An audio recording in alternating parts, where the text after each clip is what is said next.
Nyanyian Merdu Ibu Pertiwi hingga atraksi laut warnai HUT ke-79 RI di Pantai Losari Makassar. Atraksi laut mewarnai peringatan kemerdekaan ke-79 Republik Indonesia oleh pemerintah Kota Makassar di Anjungan Pantai Losari, Sabtu, 17 Agustus 2024.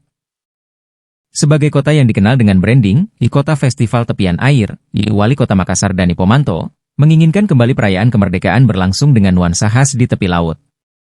Setelah upacara pengibaran bendera merah putih berlangsung hikmat, serangkaian acara festival atraksi laut mulai digelar. Penampilan pertama diisi oleh Syafa Kanaya Putri, siswi dari Sekolah Luar Biasa, SLB, yang baru berusia 6 tahun. Dengan suara merdu, Syafa menyanyikan lagu, Ji Ibu Pertiwi, Ji yang menggetarkan hati para hadirin. Tak lama setelah itu, acara dilanjutkan dengan pembentangan 79 bendera merah putih di atas Laut Losari. Bendera-bendera ini membentang sepanjang total 7.900 meter, dari tepian Anjungan City of Makassar ke kapal pinisi Adama dan Tungguma. Bendera ini ditarik oleh 790 pegawai Pemkot Makassar. Selain pembentangan bendera, atraksi laut juga turut memeriahkan suasana. Seperti atraksi water dance yang dibawakan oleh 10 armada Dinas Pemadam Kebakaran dan Penyelamatan Kota Makassar di tepi Tugumnek. Tak ketinggalan, atraksi jet ski dan flyboard yang membawa bendera merah putih berkibar di udara menambah semarak perayaan.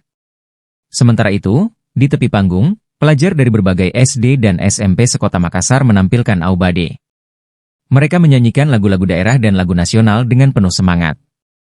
Wali Kota Makassar, Dani Pomanto, menyampaikan setiap perayaan hari ulang tahun HUT RI di Kota Makassar selalu diwarnai dengan upacara yang khas.